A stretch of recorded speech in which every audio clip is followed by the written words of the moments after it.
Giovanni Afonso, o Santos venceu e convenceu, Giovanni Afonso. 4-0 sobre o Brusque. Vitória importante do Peixe na Vila Belmiro, Giovanni.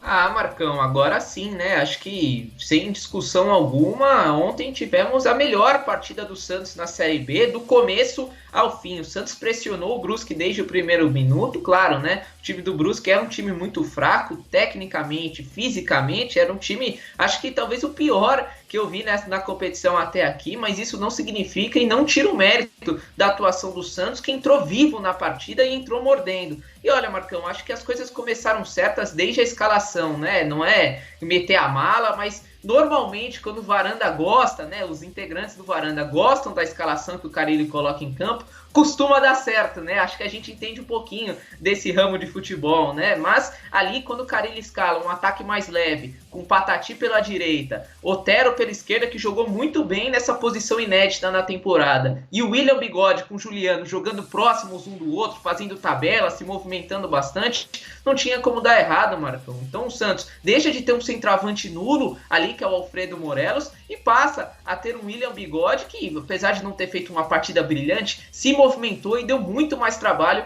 para a defesa adversária, Marcão. Então ontem, assim, o time inteiro foi bem. Veja, o João Paulo não fez nenhuma defesa, então significa que o time foi muito bem. E acho que o JP Sherman, Marcão, é o grande destaque da partida. É um cara espetacular, é assim, um menino inteligente que levanta a cabeça. Que jogador espetacular o Santos tem. A gente falou na transmissão, pela falta de laterais direitos, não só no Brasil, mas no futebol mundial. E pelo esse garoto, pelo potencial que ele tem, acho que uma seleção brasileira principal não está muito distante para ele, Marcão. Exatamente. O Sherman é diferente. Quem conhece um pouquinho de futebol, percebe no toque na bola desse jogador, né? Ele é diferente e ele é muito inteligente, o Sherman. Ele é um jogador clássico, né? Eu usei esse termo na Copa São Paulo de Futebol Júnior e volto a utilizar. Ele é diferente, né? Ele é um jogador clássico, ele é um jogador técnico, ele sabe o momento certo. Eu tava revendo os gols, Giovanni Afonso, aliás até fazendo as edições ontem, né? E aí você aproveita para rever com maior nível de detalhe. Aquele cruzamento que ele dá pro Juliano na marca do pênalti, espetacular, né, Giovanni Afonso? Eu acho que 90% dos laterais do futebol brasileiro iriam cruzar aquela bola fechada, né? Não iam olhar, levantar a cabeça, e o Sherman levanta a cabeça e cruza ela, né, ali na marca do pênalti pro Juliano fazer um bonito gol. Então assim, é um lateral diferente, você vê que ele não é afoito, não é afobado, e o que chama mais atenção do Sherman, Giovanni Afonso, 18 anos. 18 anos de idade. Olha o que esse jogador tem a crescer, a evoluir no Santos Futebol Clube. Realmente, olha, diferente, hein?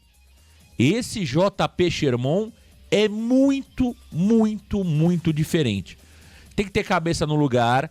Espero que o Santos renove o contrato dele rapidamente, né? Mas é um jogador muito bom. Muito bom. Nós temos um grandíssimo lateral direito. E na carência do futebol brasileiro, é difícil você... Veja o caso da seleção brasileira, que está sofrendo com laterais aí, alguns já perto da aposentadoria. Não tem laterais, né? No futebol brasileiro de qualidade, a gente fica sempre ali rodeando os mesmos. Então, o Sherman tem muita chance realmente, olha, de ter uma carreira espetacular, chegando inclusive à seleção brasileira, hein? E gostei também do Escobar, né? Que é uma característica totalmente diferente, né, Giovanni Afonso? O Escobar é um jogador raçudo, é um jogador mais intenso, né? Tem menos qualidade técnica, mas também se coloca muito no jogo, né? Gostei demais do Gonzalo Escobar. Eu acho, Giovanni Afonso, que o Santos acertou os laterais, hein? Eu acho que o Santos acertou os laterais e até aqui, na minha opinião, o saldo do Gonzalo Escobar é muito mais positivo do que negativo. Gostei da partida do Escobar, do Pablito.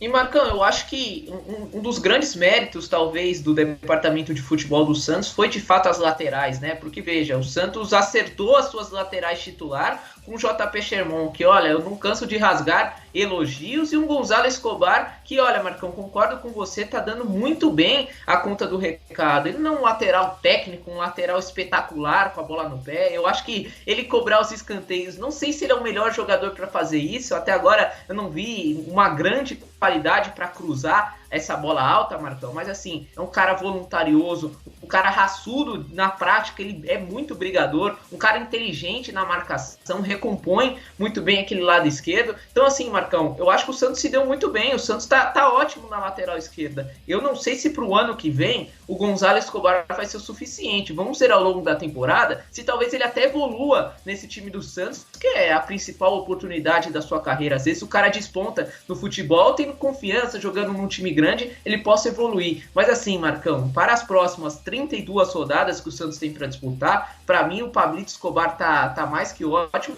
E o JP Sherman, eu acho que passa a ser o principal ativo do Santos. Claro que o Santos deve negociar o Joaquim no meio da temporada, isso tá praticamente certo. E aí acredito que o JP Sherman pode passar a ser o principal ativo do Santos, Marcão. A gente falou de seleção, né? Eu fui atrás da convocação atual da seleção brasileira da Copa América. Veja quais são os laterais direitos da seleção brasileira. Danilo, da Juventus, que já está com uma certa idade, né? Então deve ter mais um ciclo apenas de Copa do Mundo. E Couto, do Girona, que você vai me desculpar, não é do nível do Sherman, né? E aí você olha para o Sub-20, quem foi convocado? Pedro Lima, do Sport, que é outro garoto que está surgindo aí na Série B, e o próprio JP Sherman. Então veja como ele está de fato próximo. Não é loucura falar que talvez até o final do ano ou a partir de 25 esse garoto possa passar a ser convocado, Marcão. Sem dúvida. E um ponto importante, eu queria utilizar o gancho da sua fala inicial, Giovani. Veja, você falou aí que nós elogiamos a escalação antes da partida.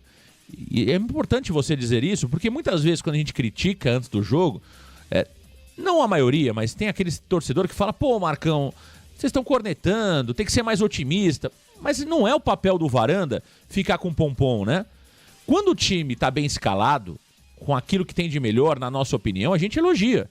Independente do jogo, independente do jogador que está em campo. E foi o caso do... E o Giovani diz muito bem, normalmente quando o Varanda elogia a escalação, dá certo.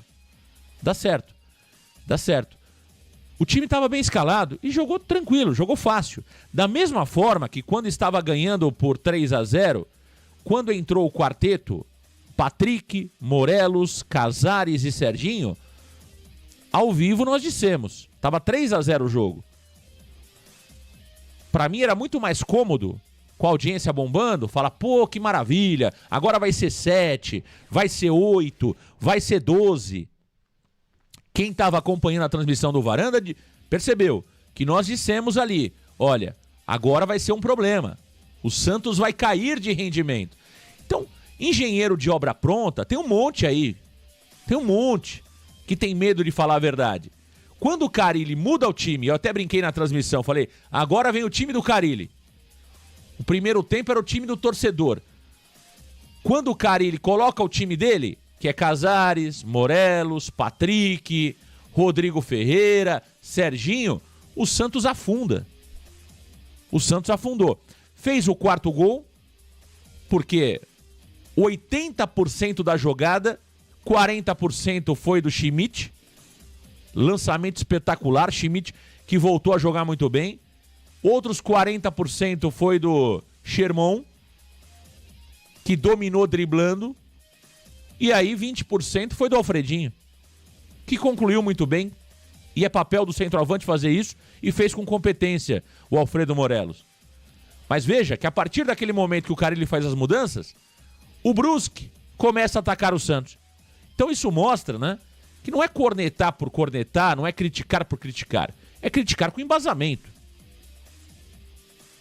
O Carille foi muito teimoso ao longo da Série B. E outro ponto que eu reparei aí no chat, que eu quero colocar para vocês é o seguinte. Teve um varandeiro que falou, o Santos tinha obrigação de vencer o Brusque. Gente, o Santos já jogou quase 30%, com quase 30% das equipes da Série B do futebol brasileiro. Não achem que o Santos só pegou baba. O que acontece é o seguinte, Giovani, o nível da Série B do futebol brasileiro é um nível fraco. não teremos muito mais dificuldades do que tivemos até aqui, não, hein? É claro que o América Mineiro, o buraco é mais embaixo, o Sport, o buraco é mais embaixo, o Goiás será o buraco mais embaixo, o Ceará idem, mas também para por aí, né, Giovanni Afonso? Essa vai ser muito mais uma regra do que uma exceção, jogos como o Brusque, né?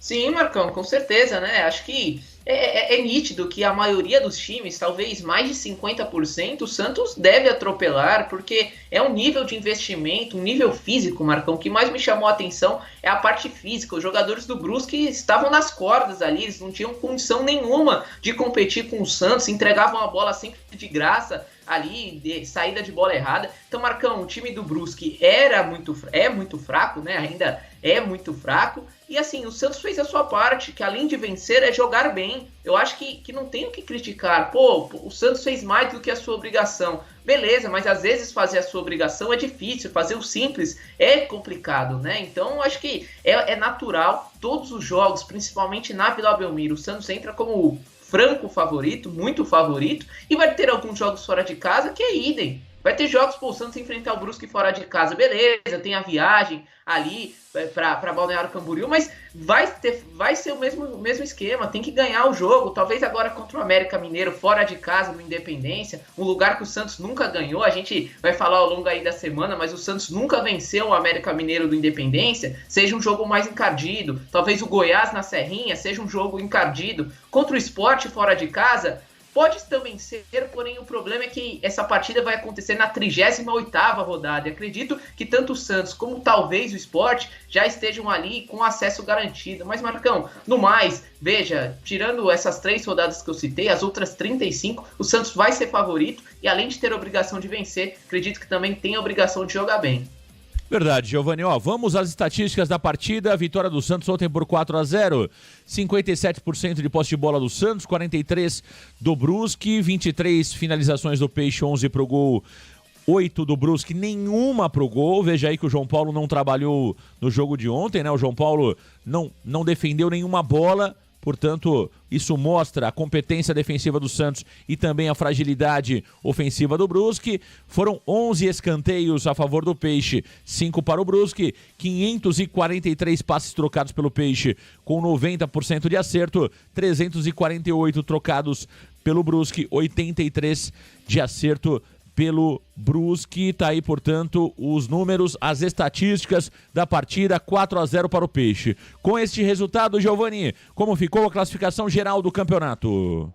Com este resultado, segue o líder, Marcão. Segue o líder, o Santos reassumiu, manteve a liderança do Campeonato Brasileiro da Série B com 15 pontos, seguido de Goiás com 14, Sport perdeu na rodada, ficou com 12, Mirassol subiu para a 4ª colocação com 11 pontos, Avaí com 10, Vila Nova, América, Ceará e Operário com 9, CRB, Chapecoense e Curitiba com 8, Novo Horizontino com 7, Ponte Preta e Amazonas com 5, Brusque, que perdeu para o Santos, com 4 pontos na 16ª colocação, e na zona de rebaixamento, Paysandu com 4, Botafogo também com 4, Guarani 3 e Ituano apenas 3 pontos conquistados, Marcão. Tá aí a classificação geral do Campeonato Brasileiro da Série B, e você já percebe que vai se desenhando o que será de fato a Série B, né? O Santos já vai desgarrando um pouquinho, ali considerando o G4, e já vai praticamente ali dando mostras que vai subir até com uma certa antecedência. É claro que isso é uma previsão, né? A gente precisa aguardar, tem muitos jogos pela frente, mas tudo indica que o Santos vai subir com uma certa tranquilidade. Ser campeão, aí é uma outra história, temos que esperar um pouco mais, mas o retorno à Série A do futebol brasileiro me parece muito claro que o Santos vai voltar a Série A do futebol brasileiro. E um ponto interessante, Giovanni, o que dá a impressão da Série B até agora, pelo nível baixo que estamos vendo, é que a briga vai ser muito mais intensa para ficar na Série B e não cair para a Série C do que pelo título, né? Temos muito mais clubes brigando lá atrás, embolados, do que brigando lá em cima. E outra coisa, quando o Santos perdeu para o Amazonas, teve um monte de engraçadinho, de oportunista, que veio aqui no chat do Varanda Futebol Debate, Giovanni, e começou a falar: Marcão, fala agora que o Santos vai nadar de braçada. Sumiram todo mundo, viu, Giovanni? Só queria te dizer isso, que sumiram, desapareceram. Procura-se os engraçadinhos, que não é o Otero. Eu quero saber, cadê a galera que veio me perturbar aqui? Fala agora, Marcão, que vai nadar de braçada. Série B é difícil demais. Série B é mais complicada que a Champions. Série B é mais difícil que a Eurocopa. Série B é mais difícil que a Copa do Mundo. Fala agora, Marcão. Sumiram. Desapareceram, viu, Giovanni Afonso?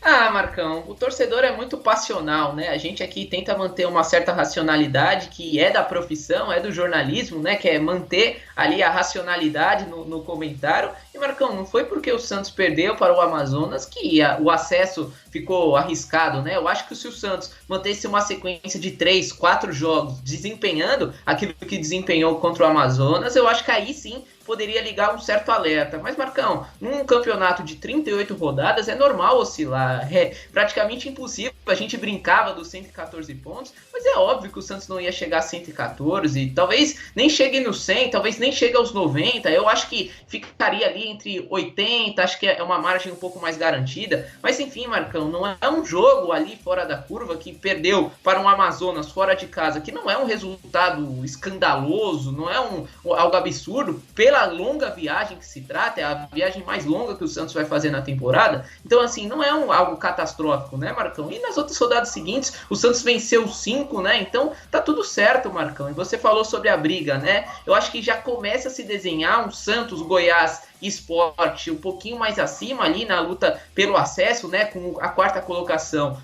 Aí sim um pouco mais embolada ali com o América Mineiro, com o Ceará, talvez com o Curitiba, ali também com o Avaí. Acho que a briga é muito por aí. E aí na zona de rebaixamento para a Série C, acho que aí o couro vai comer, porque tem muita equipe ruim, Marcão. Veja, o Ituano é muito fraco, Guarani é muito fraco, Botafogo também, Paysandu a gente enfrentou, até tem uma certa organização, mas é muito fraco. Brusque a gente viu, para mim, o pior time que eu vi na Série B até aqui. Tem o Amazonas também, que não é tudo isso, né? Talvez uma Chapecoense pode entrar nessa briga, eu não vi nada da Chape até agora. Então, ao que me parece, eu concordo com você, a briga vai ser mais intensa, mais disputada no Z4 do que no G4, Marcão.